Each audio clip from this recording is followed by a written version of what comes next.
खुद को दूसरों से कंपेयर करना और फिर इनसिक्योर, अनहैप्पी और इनकम्प्लीट महसूस करना होता है ना आपके साथ भी ये? कॉन्शियसली, सबकॉन्शियसली, इवन कभी कभी ना चाहते हुए भी हम सभी ऐसा करते हैं। मैं अगर आपको अपनी कहानी सुनाऊं तो मैं 52 केजीज का था। 6 फुट 1 इंच हाइट होने की वजह से मैं और ज़्यादा कमज़ोर लगता था। तो हर जगह मेरा मजाक उड़ाया जाता था। स्कूल में टीचर्स बोलते थे कि बेटा तुम्हें कोई बीमारी है, तुम इतने कमज़ोर क्यों हो। दोस्त, रिश्तेदार, हर जगह। मेरे फादर एक हेल्थ एंड वेलनेस एक्सपर्ट हैं, तो वो एक बार अपने किसी फ्रेंड के घर गए थे उनको कुछ सप्लीमेंट्स सजेस्ट करने।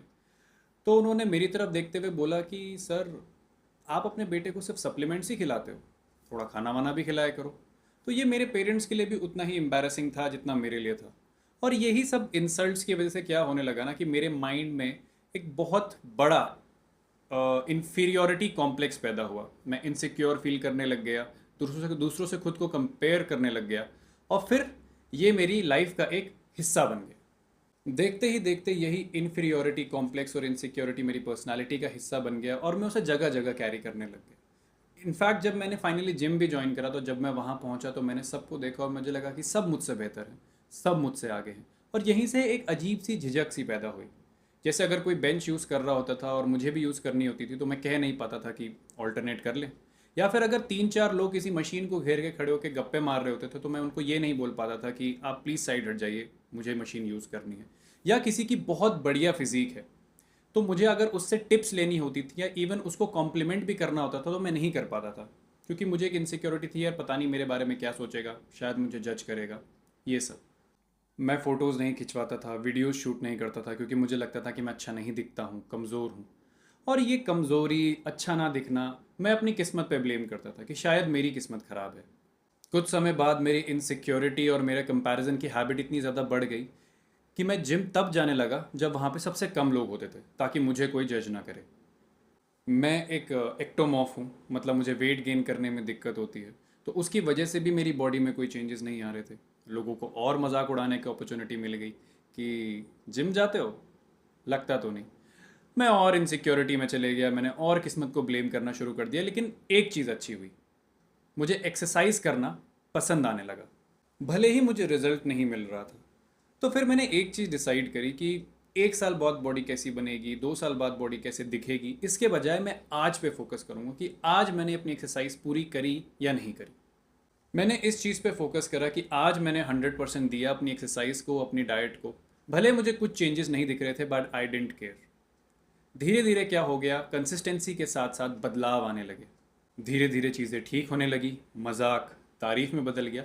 लेकिन कहीं ना कहीं माइंड में वो कंपैरिजन और इनसिक्योरिटी का कीड़ा अभी भी था। फिर एक दिन कुछ ऐसा हुआ जिसने मेरा पर्सपेक्टिव टूवर्ड्स लाइफ थोड़ा बदला।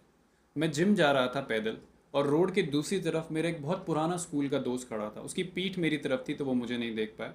वो वहाँ पे अपने कुछ दोस्तों के साथ और एक लड़की के साथ खड़ा था और बातें कर रहा था। वो अपने दोस्तों से बातें कर रहा था और वो लड़की उसकी तरफ बड़ी प्यार से देखते हुए उसने उसका हाथ पकड़ा और अपना सर उसके कंधे पे रख दिया। वो उसकी गर्लफ्रेंड थी। अब ये देख के मुझे अपने दोस्त के लिए तो बहुत अच्छा फील हुआ, लेकिन कहीं ना कहीं लाइफ में ऐसा लगा कि यार मेरी लाइफ में भी शायद कुछ मिसिंग है। कहीं ना कहीं मेरा माइंड फिर से मेरी लाइफ को उसकी लाइफ से कंपेयर करने लगा। फिर मैंने ऐसे थोड़ा सर हिलाया और मैं सोचा था कि उससे मिलूंगा, लेकिन वो अपने दोस्तों के साथ बिजी था, इसलिए मैंने उसे डिस्टर्ब नहीं करना चाहा और मैं जिम की तरफ आगे बढ़ गया। मैं जिम पहुंचा, मैंने वहाँ पे एक्सरसाइज शुरू करी। थोड़ी देर बाद वही मेरा दोस्त और उसकी गर्लफ्रेंड जिम पहुंचे। उसने मुझे पीछे से देखा और वो मेरी तरफ आया और उसने मुझसे आके कहा कि यार तूने बहुत अच्छा ट्रांसफॉर्मेशन कर लिया है, पहचान में ही नहीं आ रहा। दरअसल वो और मैं दोनों स्कूल के टाइम पे पतले थे और हम दोनों का बहुत मजाक उड़ाया जाता था। बाद में मैंने फिटनेस को चुना एज अ पैशन, उसने कुछ और चुना। तो हम ऐसी स्कूल की बातें करने लगे, लेकिन वो बार बार आई कांटेक्ट तोड़ते हुए मेरे कंधे और मेरे आर्म्स की तरफ ही देखे जा रहा था। फिर स्कूल का कोई टॉपिक चल रहा था, उसने वो टॉपिक तोड़ते हुए बोला, यार तूने बहुत अच्छा ट्रांसफॉर्म कर लिया है खुद को, काश मेरी बॉडी भी तेरे जैसे ही होती। और जब उसने ये बात कही ना, मुझे लाइफ के बारे में एक बहुत इंपॉर्टेंट चीज़ समझ आई कि ज़िंदगी के हर मोड़ पे आप जो पाना चाहते थे या आप जो पाना चाहते हैं वो आपके पास हो, ये ज़रूरी नहीं। आपको किसी के जैसा रिलेशनशिप चाहिए, किसी को आपके जैसी बॉडी चाहिए, किसी को किसी के जैसा घर चाहिए, किसी को किसी के जैसी गाड़ी चाहिए। किसी के जैसी लाइफ जीना आपका सपना है, आपके जैसी लाइफ जीना किसी और का सपना है। यहीं से पैदा होती है कंपैरिजन, इनसफिशिएंसी और इनसिक्योरिटी की फीलिंग। अब इससे डील करने का तरीका क्या है? देखो, आपको एक चीज़ समझनी पड़ेगी कि जो कंपैरिजन की दुनिया है ना, इसके हर मोड़ पे आपको अनहैप्पीनेस और डिप्रेशन मिलेगा, क्योंकि ज़िंदगी के हर मोड़ पे ऐसे बहुत लोग होंगे जो आपसे ज़्यादा गुड लुकिंग, रिच, प्रिविलेज्ड और हर स्फेयर में बेटर होंगे। किस किस से कंपैरिजन करोगे? किसी का जीवन आपसे कितना बेहतर है, क्या इस पे आपका कोई कंट्रोल है? आप इस चीज़ के बारे में कुछ कर सकते हो? नहीं। अगर आप इस चीज़ के बारे में कुछ कर नहीं सकते, आपका इस पे कोई कंट्रोल ही नहीं है, तो इस चीज़ के बारे में सोचना ही क्यों?